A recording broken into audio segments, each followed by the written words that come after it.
Nothing is more important to the success of a startup than the first 10 engineers you hire. That's why I started First 10. Hi, I'm Boris Epstein, CEO of First 10, and with me is my colleague, Alexis Munger. Hi. At First 10, we work with early founders to help build early engineering teams. And this is the First 10 podcast, where we bring you valuable insights on building early engineering teams from all sides of the equation. Engineers, founders, even investors. On today's episode of the First 10 podcast, we're talking to Prakash Janakiraman. What a great conversation. What wisdom we were able to bring out and talk about and get exposed to. Yeah. Prakash, original co-founder, CTO of NextDoor. What really jumped out to me is the intentionality around the culture, clear mission, clear purpose, clear values from day one, and then the building of the team that embodies those values. And we've spent time working with NextDoor. Yeah. And we've recently worked with talent from NextDoor, and they all talk about the mission in a consistent way. So that intentionality in the setting of culture from day one really was a kind of keystone to the building of the early team, building of the company, and the building of the culture that really kind of lives on even today. Agreed. I think I definitely got that from the conversation. The other thing that I picked up on with him is just the amount of creativity that went into the hiring process for them and thinking about hiring in such a different way for early stage. He definitely has like a knack for thinking about how to build a team. And I loved how he thinks about team building, like kind of like interlocking puzzle pieces, and bringing in like different hiring for generalists, right? But everybody's got like a thing or something that they're expert in or that they can provide that expertise in. And so, hiring for generalists that can be subject matter experts in like various different things and building your culture around that. And I thought that was great. I agree. Yeah.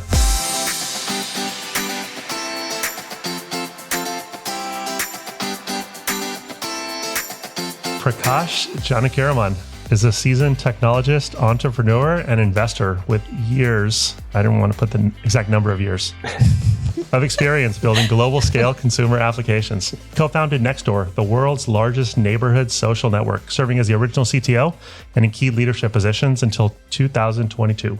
Prakash has worked at major tech companies like Google and Shopping. Currently, he's involved in venture capital, advising startups, pursuing social responsibility initiatives, and then rocking the most fantastic Hawaiian gear ever. Prakash, welcome to the First 10 podcast. Thank you, Boris. It's great to be here. So, Prakash, tell us about yourself, who you are, what you do. What is the most interesting thing about you? Geez, what is the most interesting thing about me? I am a Bay Area native, and so I think most people who don't know me professionally probably know more of my kind of allegiance and excitement about the Bay Area, everything from Bay Area hip hop to Bay Area sports. I am ride or die Bay Area. I'm from Hayward, California. I've spent my entire life in the Bay. So I think outside of anything that I've done professionally, I think probably the ride or die-ness for Hayward, California might be my most identifiable trait. And for Cal Berkeley. I went to UC Berkeley and dropped out of school back in the day and ended up coming back and finishing my degree at age 47 after leaving NextDoor. So those are probably the two most interesting things about me. Bay roots and 47-year-old college graduate. I love that. I love that too. That's awesome. And I think true to your word, I think I saw you at a Warriors game one time, right? Yeah. Your name was etched into the seat that you were in, I think. I don't know about that, but yeah, certainly my butt mark was probably etched into the seat. So. Awesome. Well, we have a lot of ground to cover, so let's jump right in. You founded NextDoor. You took it all the way from early startup all the way to publicly traded and just known brand in the consumer ecosystem. Based on your NextDoor experience, what would you say was essential in the composition and the early team that you had? When you kind of think back to those days, what was key for you? There were probably three things that I can point to and say, like, those were essential ingredients to building our team and really building the culture. The team becomes the culture. The first was an acknowledgement that the three of us who were the original founders of NextDoor, plus the team that carried over from the pivot. NextDoor was born of a pivot from a previous startup. So there were 7 of us who were co-founders of the company. were largely experienced, right? We had some experience. My co-founder, Nirav Tolia, who is our CEO and is our CEO again at NextDoor, had in fact co-founded a company and also taken that company public. So we leaned on a lot of that experience around business and how to build a business and how to scale a business within the founding team. We also recognized that our team had a clear vision for what we wanted to build, and we weren't doing something that was of such amazing technical sophistication that we were trying to put someone on Mars or trying to burrow holes in the ground to create new modes of transportation, right? We were building an app. And so I think that combination is kind of factor one, which said, listen, the kinds of engineers and the kinds of people that we need to bring into the company need to be people who are great cultural fits, great alignment to purpose and mission above all, and people who are willing to learn and grow and adapt as the company grows and learns and adapts, because we're not up against some technical obstacle that has never been solved before. We're not going to be hiring the greatest PhD students out of Stanford or MIT. This is something that we can build using kind of existing parts, right? So we had a recognition very early on that we wanted folks that were committed to the mission and really proficient in what they did and eager to learn and adapt as the company grew. So that led us to favor a more generalist disposition of hire in the early days rather than any specific specialists, because we knew that we were going to cover a lot of ground with a small team. So that was the first thing. The second thing was recognizing that we were going to build a culture of a company similar to something that we had built before, where people really got along and understood each other well, and communication and collaboration were going to be the bedrock of our culture. And so we wanted to make sure that in addition to your technical proficiency, and obviously our first several hires in the company were engineers, because we were building the MVP of the site and building the bones of the company, then obviously that starts with building a product. But we knew that in order to do that, we wanted to have folks who were exceptional communicators, collaborators. We wanted to find folks who were intrinsically motivated, because obviously there's not a lot of rewards this early in a startup. So, right. Trying to avoid the more mercenary types of hires, looking towards the more missionary types of hires, and really selling people on this vision that we could build something that positively impacted millions of people's lives. And along the way, if we were able to do that, would have an outsized return. So folks that were willing to do that early work, but largely incentivized by equity rather than high salaries, and, really motivated by the mission. And so that was the second part of it. And then the third part of it was we knew that we weren't going to have access necessarily to the best of the best at every company, because we had no brand, we had no public facing identity, we had nothing at that time, right?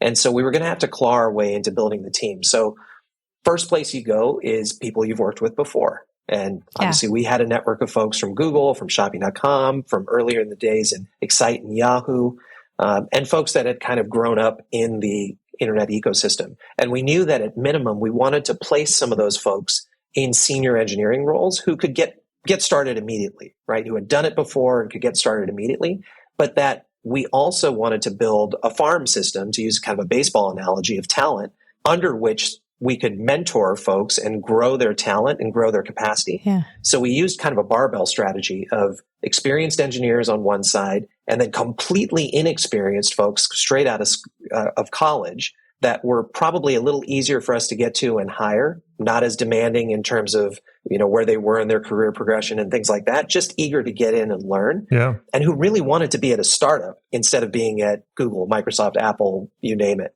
So I think those were the three things, were one, kind of recognizing that we weren't trying to do something of such great technical complexity that we needed to go after engineers that were kind of at the forefront or bleeding edge of technology. Yeah. The second was really understanding that communication and collaboration was going to be the bedrock of our culture. So, probably erring on the side of folks that were really good communicators and collaborators rather than folks that were a little more maybe introverted and builders, but didn't want to share that work and wanted to kind of like just hold themselves up in a room and code. Yeah. And then the third was using this barbell strategy of experienced engineers under which we could mentor more junior engineers. Yeah, that tracks. And I think that too, like that really aligns to the mission, like, having just like a company culture that's very collaborative, because you're building a app that is for building community. Like, it seems like those two things absolutely have to go together. Absolutely. I'm curious, like, at what point, like, so did you get to like engineers 1 through 10 and then decide to kind of go after more like early career individuals, or was it at a different inflection point? I think it probably was right around after building 1 through 10. And, you can get a lot done, surprisingly, with a very small number of people. I would say like many of the features that you see today on NextDoor were built by a team of 10 or fewer people. And the reason for that is largely because you're operating in very quick iteration cycles in a very tight circle of trust. Information transmits by osmosis and you're in close quarters and nobody feels like they're out of the loop. So you're just jamming. Yeah. And every single day you're launching a new feature and you're getting live feedback from your users. So it was really some of the most productive times in the company were in those very early days when we were able to run in a straight line. I think what ends up happening is you encounter two challenges that change the disposition of the company slightly. One is you decide to pursue scale, right? So we spent a lot of time kind of incubating this product in a place where it was private invite. Yeah. You couldn't join unless you had an invitation. We expanded very, very slowly and methodically. We were building everything with duct tape and silly string and doing things very unscalably. And as we found repetitive patterns of that unscalable work, then we productized it. And then you come to a point where you're like, okay, it's time to actually grow up and make this thing publicly available. Yeah. And I think at that inflection point is when you have to be a little more intentional in how you design your organization, because the generalist disposition is good for those like quick feature development things where sometimes you're working on the back end, sometimes you're working on the front end. You're just doing whatever needs to be done. Yeah. But then as you think about now you're designing an architecture and you're designing the way that this company is going to scale, and not just on the engineering side, but also the accompanying functions of things like community support and IT and some of these other infrastructure pieces, you have to be a little bit more deliberate about how you plan and build the organization. And I think we started to feel that as we prepared for our public launch. Yeah. And look, when you publicly launch, you don't know whether on day one you're going to get 1,000 users or 100,000 users. It's a little bit of a roll of the dice. And so a lot of the preparation that you do for that is kind of best case scenario preparation. Right. And so that's when we started to really look for some more specialists. Mm-hmm. We hired, and I'm going to use him by name because he's exceptional, a gentleman named Matt Wise, who built our entire cloud infrastructure by himself at the time on AWS and is still with the company today. Wow. So he joined the company a week after our public launch. I wish he had joined the week before the public launch. And he continues to be at the company today. But it's folks like that at the early stage who, we talk about the 10x contributor. Yeah. They really do exist, but I think we attribute a lot of the 10x-ish stuff to the engineer. I think there's also something about the conditions in which you work and the possibilities and the expanse of your responsibility that gives you the opportunity to step up and be that 10x engineer. And so, like Matt, there were a number of folks who came in with specific experience in cloud computing or in infrastructure or in mobile development when we decided to build a mobile app. And that's when you start to kind of see the specialization come in and the more intentional design of the organization around specialization and needs. Yeah. Speaking of mobile, I don't know if I'm remembering this correctly, but I do remember that there was a point where it was really tough to find mobile engineers. I think this is probably like 2013, 2014. That was a really tough search back in the day. But I think I remember that y'all had sent a few of your generalist engineers to like a mobile coding, like, I don't know, what was it, like a boot camp or something? But you guys had basically brought them up into doing mobile. Like you didn't like grew them into mobile engineers. I always thought that was such a cool idea at the time. Yeah, it was interesting because, again, if you go back to the original design of the organization and you say, hey, look, everybody's disposition is they're a generalist. Yeah. And along this journey, one of the attractive features of working at a place like NextDoor is you're going to get to learn new things. Yeah. And you're going to get to expand your boundaries. You're not going to be pigeonholed into being a front end or back end engineer or whatever it may be. Yeah. So interestingly, Alexis, when the opportunity for us to build a mobile app came along, we were faced with this problem. Like, oh my God, it's really hard to hire mobile engineers. what are we going to do? So we actually reached out to a company called Big Nerd Ranch that used to do mobile training programs. And we asked our engineers, hey, who amongst you wants to learn how to do mobile engineering? And literally every single engineer, all 15 at the time, raised their hand and said, like, we want to do it. So we shut down development for a week and had the entire team go through the mobile boot camp to learn how to build iOS applications. And at the time, it was just iOS. Yeah. And I think there were two really magical things about that. Number one, it was this amazing bonding experience for the team to all be in the room and like learning at the same time and at the same pace and with the same goal kind of like dangled out in front of them, which at the time seemed absolutely crazy. And we just kind of threw it out there as a moonshot. But we said, hey, look, after we come out of this boot camp, let's go see if we can put together a mobile app in 6 weeks. Yeah. Something functional that we can like demo and use, but maybe not that we're going to launch to the public. And so we had this hairy, audacious goal of building a mobile app in 6 weeks, a team that had no idea how to do it, that literally never set foot in, the iOS developer suite of tools, and a week of development training. And unbelievably, they actually did it. They built a prototype of a NextDoor mobile app in 6 weeks after coming out of that training. And it's not to say everybody that came to the training actually contributed to the mobile app. Yeah. But again, the disposition of these folks as being self-identifying as generalists, just they had the intellectual curiosity to say, okay, look, what am I going to do? If I need to go make a copy change or if I need to make a small edit or a UI tweak, am I going to create a dependency in the organization that forces me to go talk to somebody else to go get that done? No, of course not. I'm just going to be able to pull up my developer studio, check out the code and fix it. And so inadvertently, or I guess in both intentionally and inadvertently, we created a culture where there was collective code ownership. And people felt like there were no boundaries in the organization. Anybody could modify anything up and down the stack, and nobody felt like, oh, you're moving my cheese or you're stepping on my toes. Yeah. And that was a really nice feature of it. And I think it was best embodied through this like bonding session where, including me, I went and I actually learned how to build iOS apps as well. We went through that boot camp all together. I think that's such a creative idea and so cool. I've actually brought that idea up since when talking to other people who are looking to build their engineering teams. I'm like, this is kind of a crazy idea, but I've heard of this. And it's such a cool example. Yeah. I'm curious though, like, I do remember like when we got to NextDoor and we were helping with like, when you guys were probably at the 30 engineer point, but like prior to that, what was the interview and evaluation methods that y'all used like for, some of those the early days of interviewing at NextDoor? Yeah, there was kind of like a 4-point or a 4-part script to the interview, right? One was measuring your technical proficiency and aptitude. And we tried not to get too leet codey and stuff about that. We wanted to basically simulate the conditions under which you would be working and to do something more practical than reverse a linked list or, do some algorithmic tricks. And so over time, we got better at this. I mean, we didn't have much to work with at the beginning, but over time, we started to develop this on our wiki, a library of different interview questions. And the reason we did that was because then we could benchmark performance consistently. Not everybody was inventing new questions to ask. Yeah. And of course, at the risk that those questions leak and, someone can prepare for their NextDoor interview. But we were so small at the time, we didn't actually worry too much about that. So we had this script of questions, and they were like questions for builders, right? Yeah. Like, can you refactor this code? Can you build this particular thing in the IDE of your choice? And, try and more closely simulate the conditions under which you'd be working. So one was kind of a technical aptitude part. The second was more of a collaborative exercise where you're working in tandem with someone towards a common objective, right?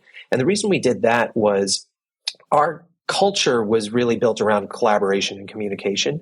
And we weren't so pithy as to believe that everybody needed to want to have beers together or it wasn't that kind of thing. It was like, look, we want to enjoy working with each other, of course. And if we don't like carpool home together or have backyard barbecues together, that's not the worst thing in the world. If that does happen, that's awesome, right? Yeah. But what we really want to make sure of is that we have good, productive working relationships, and that when you encounter conflict or you butt heads with someone, that you can kind of reason through that. Yeah.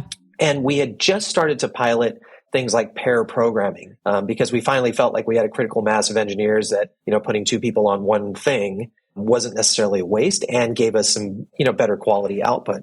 And so we would do some pair programming with folks and really test their ability to kind of take their hands off the keyboard and then put their hands back on the keyboard and get to know each other in the process. And that was really useful in just kind of gleaning some of that collaborative ability. Yeah. Then we had kind of a culture exercise where, if possible, we would try and go out to lunch with the candidate, or we would do something that felt a little more social, a little more informal.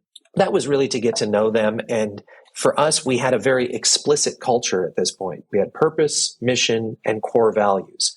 And without that, I think it would have been very hard to design this process, because how else do you assess culture fit unless you actually know what the culture is? Yeah. Right. And, for us, there were aspects of the culture around things like pragmatism and things like collaboration and communication. And we wanted to make sure that those things had a place to have discussions about, like, how does community impact you? Like, what are some of the things that you think about when you think about your community and formative experiences of community?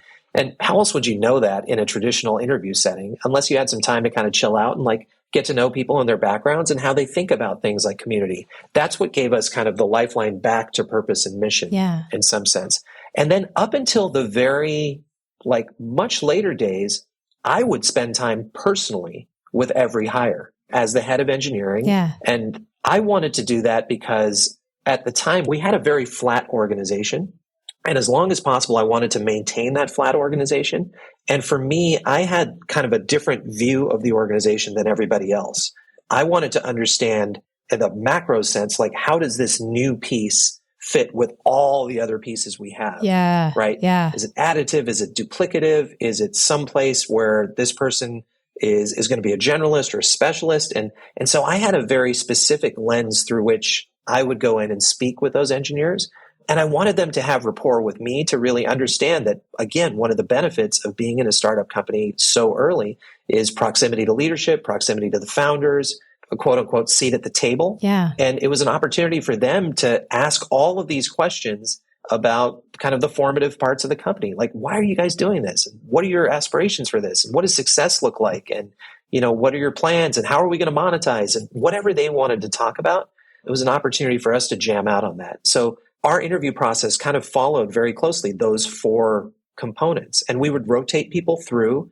We would make sure that everybody kind of shadowed an experienced interviewer as well, so that they could play the different roles in the pipeline. And then we started to codify it over time so that it became a little bit more repeatable and a little less kind of like freewheeling. Obviously, in the early days, it was probably a little more freewheeling. Yeah. But as we started to see patterns evolve, I think we did a pretty good job of doing interview training and making sure that we had kind of a repository of learning from which we could draw from. And it kind of inherently makes the process consistent and fair. It kind of helps with equity in the process as well. So, we designed some of that up front. I remember that. I remember that well. It was a very well thought out interview process. Well, you were very helpful in helping us design that as well, because I think one of the things that we wanted to do was, if I remember, that engagement was about hiring 20 people. We used to set audacious goals, right? We were trying to hire 20 people. 20 in 5 months. Yeah, 20 people in 5 months or something crazy like that. Yeah. And we did it. We did. I think we actually did it ahead of time.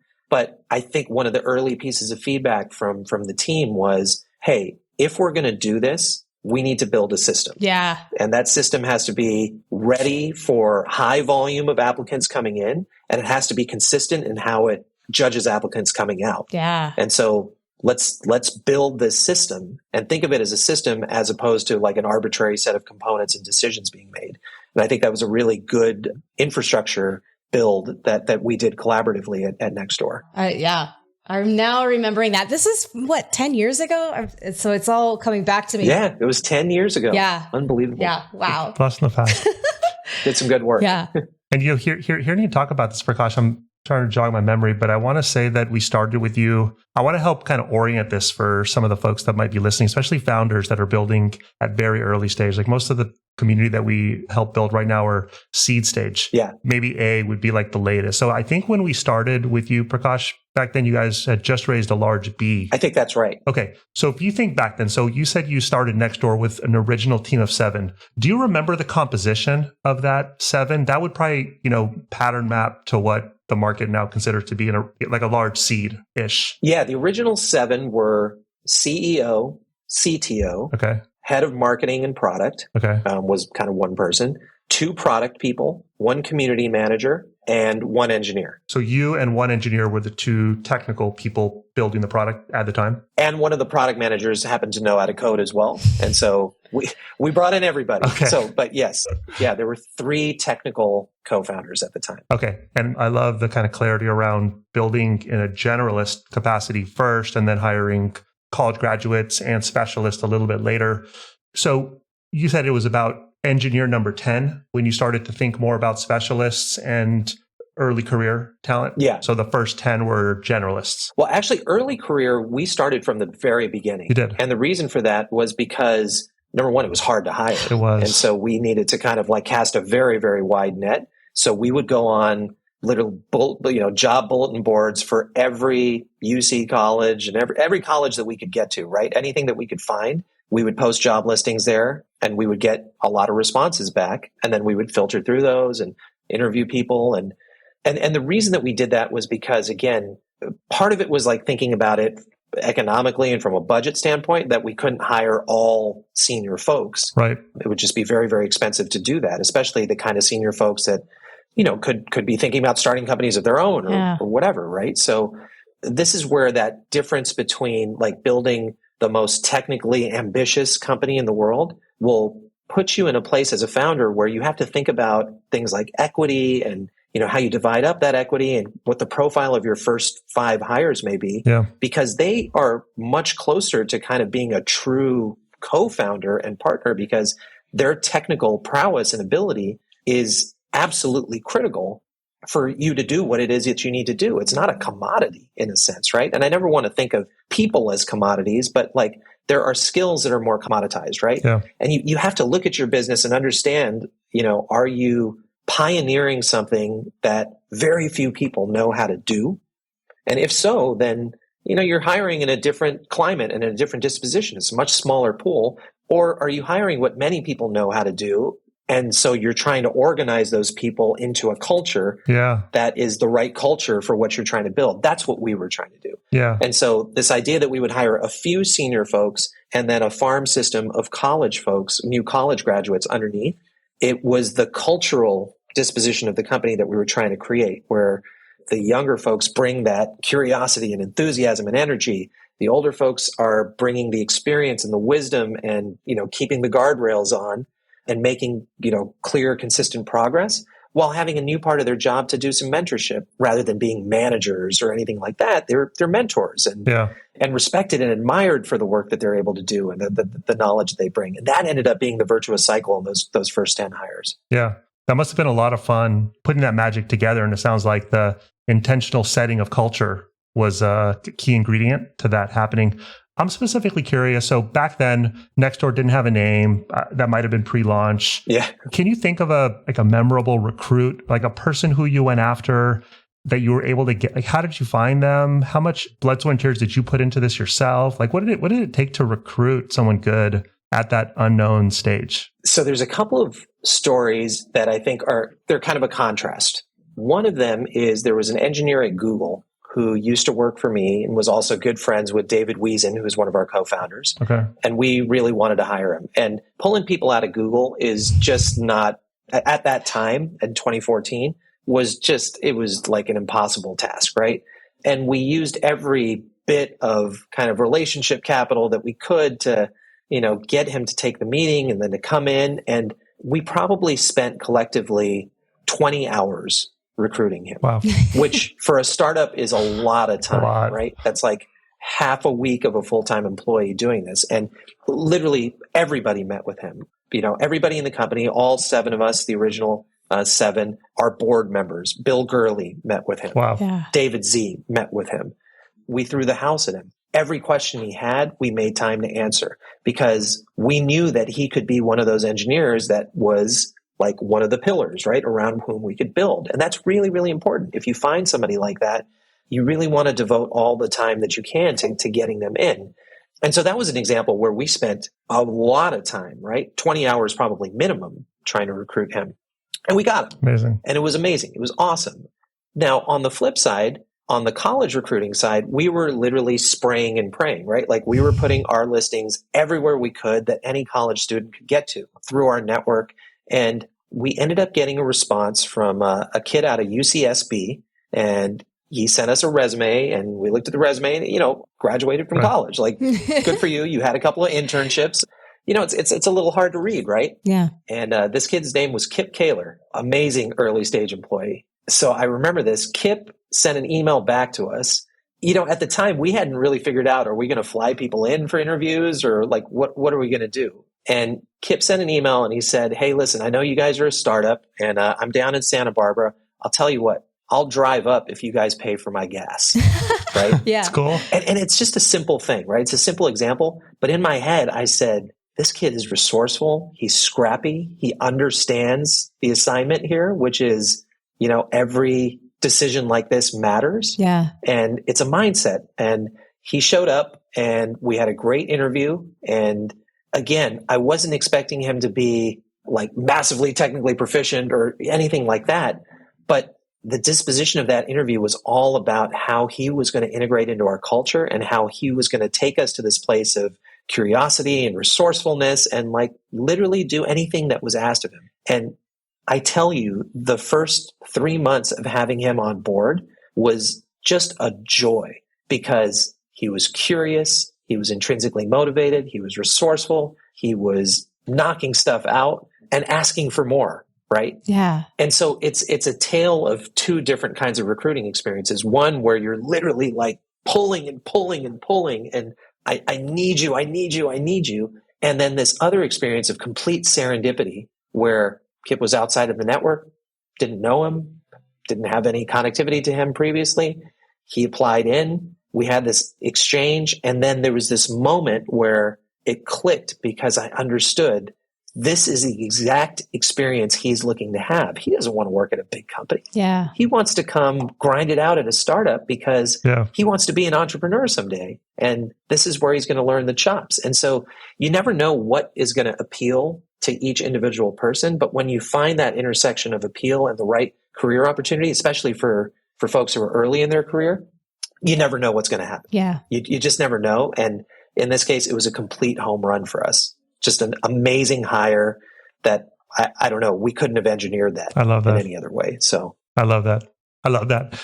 As you're sharing, one thing I haven't heard you reference much is management. When should an early team start to think about management within their engineering? I think there are two things that I thought about in the early days. So I tried to keep the organization as flat as possible. So everybody reported directly to me. Okay. Now, that's not ideal from the sense of like, how do you do one-on-ones? And I know Jensen Huang had just talked about like how he doesn't do one-on-ones with his leadership team at NVIDIA. Yeah. And I suppose that there's ways that you can make that work. But for me, it was really important for a couple of reasons, just to get to know people and then to have a safe space to talk about things that they were feeling uncomfortable about or needed guidance about. And what I discovered was as we got to about 15 engineers, and I used to have a whiteboard right by my desk. We all sat out in the open. Nobody had offices or anything.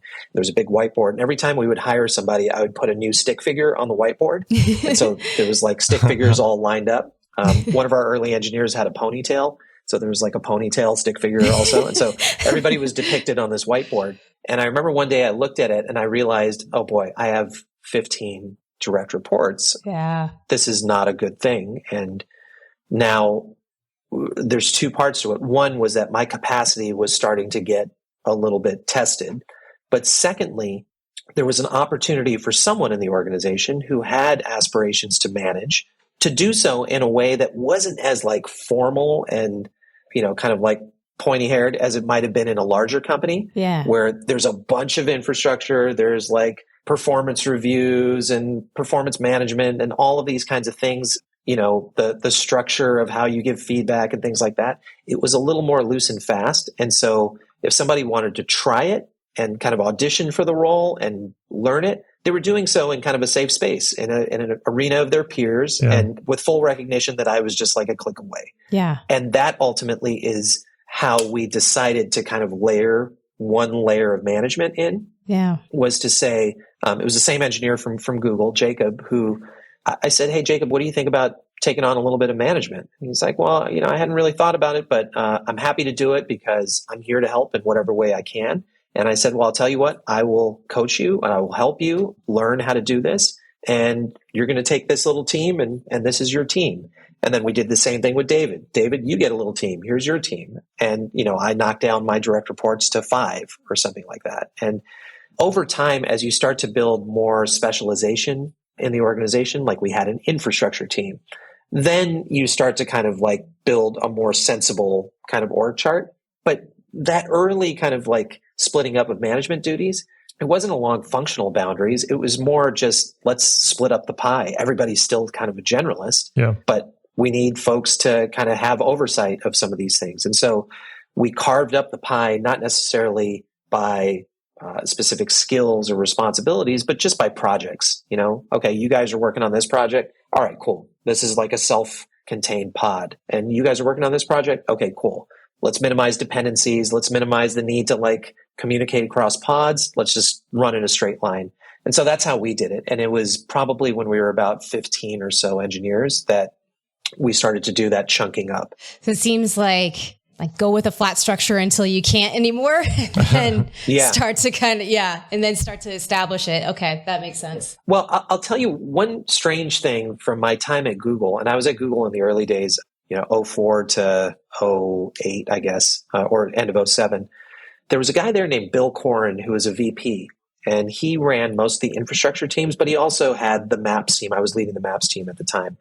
Bill had over 100 direct reports, as reported by the official kind of like Google hierarchy system. Now, there was a more informal kind of structure of tech leads and things like that. But officially, like that was the flattest organization I had ever seen. And there were lots of challenges with that, least among them that Bill probably didn't personally know everybody in his reporting chain. But what I remember about that was there was a feeling in the organization of being kind of unencumbered by that hierarchy. The expectation was you make decisions locally and you run with those decisions and you ask for forgiveness rather than permission. And I thought that was a very good part of the culture, a good aspect of the culture. And at Google, I think people felt a lot of autonomy and a lot of responsibility. And I tried to kind of understand how that came to be. And it was really through very strong sense of alignment at the top of the organization. And so knowing very clearly what your goals are, using OKRs to really execute against those goals, making sure that your OKRs were well designed and hierarchical so that every single person saw themselves in an OKR and knew how they fit in. Yeah. It was that structure rather than the formal management structure that I think gave rise to a culture of high efficiency at Google. And so we did the same. Like we used OKRs to give people the clarity of purpose and like, here's what you're expected to do. Here are the timelines. We used Agile and Scrum methods to stay aligned throughout. And it kind of made the formal management structure of everything a little less important because people knew what they were doing and they had peers against which to bad ideas off of and to know if they were off track or not. That's really cool. I think especially if you're trying to build a culture in which people can work autonomously and they're not highly dependent on management chain, like that just makes a lot more sense. Yeah. That's really cool. Curious about some of the new developments in work culture.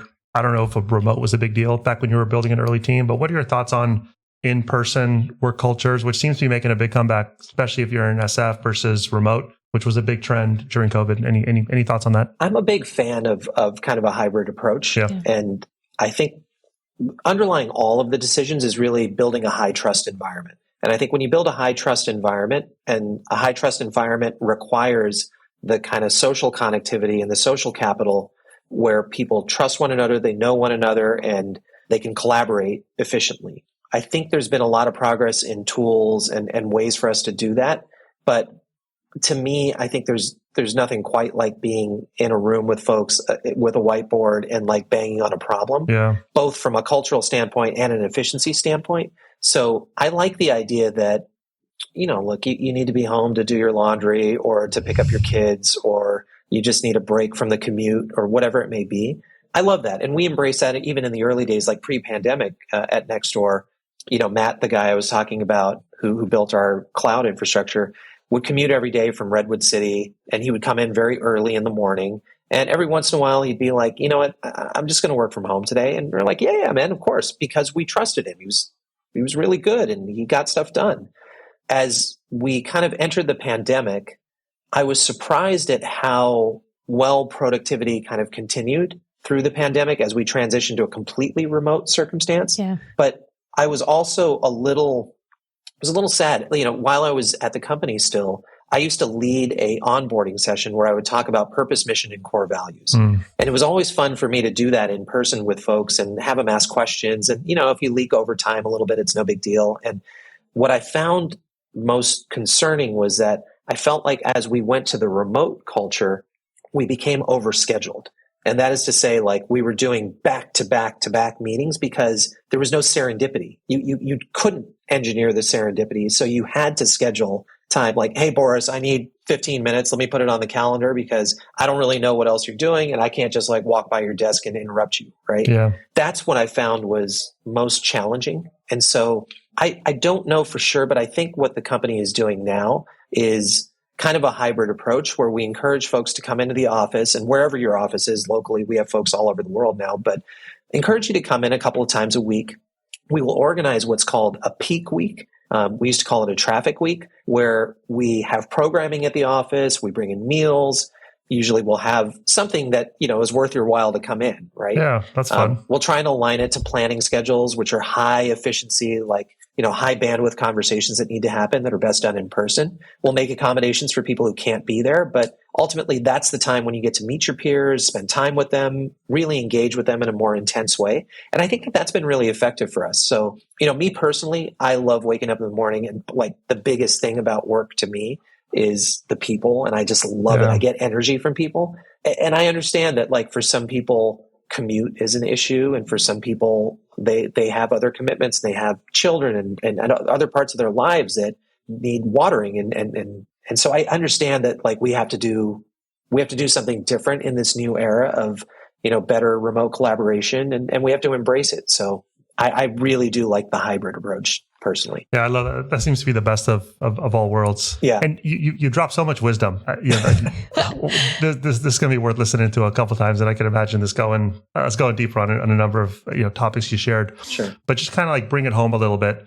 Advice for early founders. Picture 2 founders just got a round of funding. Maybe they have 1 engineer, need to build out the next iteration of their team, hire their next few. So advice for early founders, and then similar advice for engineers looking to join an early startup. Any words you'd embark on those 2 groups? Yeah, I'll start with the latter, which is advice for early engineers joining a startup. I think you have to relish the experience of being at the startup almost more than the expectations of the outcome. And I say that because the expectations around outcome, particularly at kind of seed stage or Series A stage, there's a high degree of variability around where those companies will ultimately end up. You want to have conviction and belief in the possibilities, and you obviously want to think about the best case possibility and how you spend your time, right? You want to be rewarded for time that you're spending. But almost more important is envisioning the experience you're going to have at this company. Like, what are your opportunities for growth, learning, development? What are the measures of proximity to leadership, to your CEO, to your founders, to really the folks who are designing and building the future that you envision? What are the possibilities around the network that you will build and grow and develop, right? Who are your investors, and who are some of your peer companies, and who are some of the people that you're likely to work with at this company? And when I think about some of our early engineers at NextDoor, I have been so pleased to see so many of them go into entrepreneurship and building companies of their own. Others of them going on to work at bigger companies and different companies that they were able to network into from the benefit of having a broad network that they built at NextDoor. Yeah. There's a lot of relationship capital that gets built in the creation of companies. And I think people underestimate how wonderful that relationship capital can be if you pick the right startup. And so evaluating startups, not just on their merits from like an outcome standpoint, like, oh, we think we're going to be a $10 billion company or a $50 billion company or whatever it is. Godspeed. Like, I hope you are that next decacorn or whatever it may be. But that's that's hard to kind of really be intentional towards. Yeah. There's a lot of luck and a lot of good breaks that come with that. So it comes back to people and culture. And I think that's so important. And your own role in the company is likely going to change, especially if you're one of those first 10 or 20 employees. Be ready for a lot of change and embrace the change as part of your ability to develop and grow and to become an entrepreneur in a sense, right? Like you're a proxy for a founder as one of those early employees. And you're going to have an experience that very few people in the world actually get to have. So relish that. Then from the founder side, what I would say is, number one, be very intentional in designing your culture. Yeah. And I can't overstate that.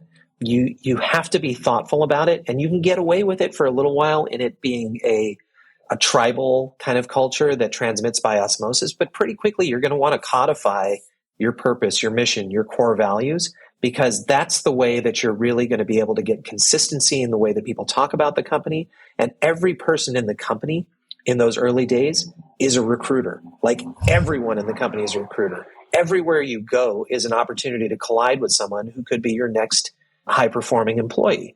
So empowering the people in the building to be able to tell your story and to be able to tell the story of the company, to be able to really lean into, this is what the company stands for. This is our core values. This is our principles. This is how we get stuff done. These are the kinds of people we're looking for. Will make the company more effective in attracting the right kind of talent. And so I think we spend a lot of time in the trenches building our products and really just being laser focused on building the products. And we forget that we're also building a company and the culture. And so I think, especially as founders, you are the carriers of the culture. You are the ones that set the culture. And so doing so in a way that is explicit and repeatable and that transmits beyond osmosis into something that you can integrate into every part of the company. How do we build products? Well, let's think about our purpose, mission, and core values. How do we hire people? Let's think about our purpose, mission, and core values. How do we think about partnerships? Whatever it may be. And so I think that that's an exercise that is better done early than late. I love that. And that was a big thing. I'm sure, Alexis, you could echo, right? That was a huge thing that stood out as a differentiator and kind of consistent tenet throughout our time getting to know NextDoor, from early to while we were there to even, these days when we talk to folks from NextDoor, that mission-driven, attribute really transcended. Yeah. I'm glad to hear that, because we certainly thought of you all as part of our team and like extensions of all the way from the founder down through the company as it was. So we felt that. We felt that for sure. Yeah. I know we talked about it a lot, but is there a question that you wish we asked you?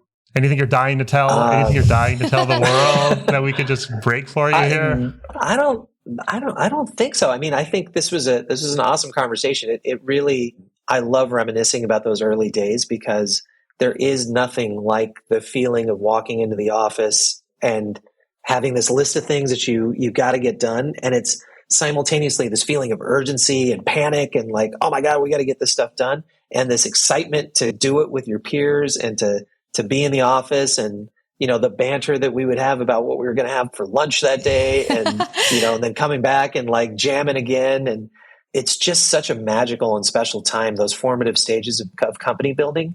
It's something that I wish everybody could have the opportunity to do. Yeah. Because there's nothing quite like it. And once you've done it, you get hungry to do it again and again and again. And I think that's why so many of those early employees were like, you know what, I'm going to go build one of my own, because I don't want to go force fit myself into somebody else's culture. I want to build my own, and I want to have the opportunity to build my own culture. And so, to me, culture is everything. And that's the thing that obviously NextDoor has grown. It's got impact. We've got close to 100 million people who have signed up for this thing in 11 countries around the world. That's amazing, right? And I will relish that contribution forever. But it makes me equally, if not more proud, to see what those early employees at NextDoor are now doing out in the world, and to know that we are kind of at the root of a tree that could soon be building of even greater contributions, hopefully in the future. And I know that at least one of those early employees, Michael Balaban, who's built Lambda Labs, he's one of the founders, is the first NextDoor unicorn. Wow. So the first XDoor unicorn. So, hopefully the first of many. That's so cool. And to your point about building those early experiences, there are thousands and tens of thousands of founders, right? Building those early startup experiences for themselves, right? Aspiring to be, what you all were able to build in NextDoor. So I imagine a lot of value could be derived from some of the wisdom shared here. No, I hope so. As we bring this home, Prakash, where can people reach you? Anything you want from folks listening? Anything that anyone could do to help you? I am, look, at this point, I am roaming the earth like Kane from Kung Fu and getting into adventures. I am advising companies and doing some early stage investing. But, really after the 15-year or so journey, I think it was more like 16-year journey from actual founding to going public to the additional year that I stayed with NextDoor full time. I'm taking a breather, and I'm actually taking this. I'm doing this podcast from the NextDoor offices because it brings me great joy to come back and contribute in any way that I can. And so I'm staying close to home here at NextDoor, but I'm also available to help in any way I can. You can find me on LinkedIn. I'm just Prakash Janakiraman, and I have my page there, and you can feel free to reach out. But otherwise, I'm here in the Bay Area. I'm splitting time between the Bay Area and LA, and just interested in meeting interesting people who are working on community and trying to help improve communities in this world. I think we're in this very difficult stage right now of the American experiment where, people are polarized and divided. And obviously the ethos of NextDoor was to try and bring people together neighborhood by neighborhood in an attempt to have everybody feel like they have a neighborhood that they belong in, a sense of belonging and community. And that's something I still feel very, very, very passionate about. And if NextDoor was one lever to pull in trying to solve that problem, I am now exploring other levers, whether it's government or media or nonprofits or in real life things, non-digital approaches to this. They're all interesting to me. So that's what I'm spending my days doing is trying to solve the same problem and pull some different levers to help us along there. That's awesome. That sounds like an awesome mission to be pursuing, and we're all grateful. So thank you again, Prakash. We appreciate having you on today. Yeah, you bet. Thank you, Boris. Thank you, Alexis. This is awesome. It's good to see you both. You too. Good to see you too. And that brings us to the end of this episode. Do let us know what you thought of our episode on our Twitter or LinkedIn. Look for the links in the show notes. Both Alexis and I are not professional podcasters, as I'm sure you could tell. We just love talking about early stage startups. And if there's a recruiting related question you'd like answered, or you could use help with anything hiring related, jump on our website. It's www.first10.com. That's 1st10.com. And we'll do our best to get that answered for you. Thank you so much for staying with us till the end. My name is Boris, and with me is Alexis Munger. And we'll see you next time on the First 10 Podcast. Bye.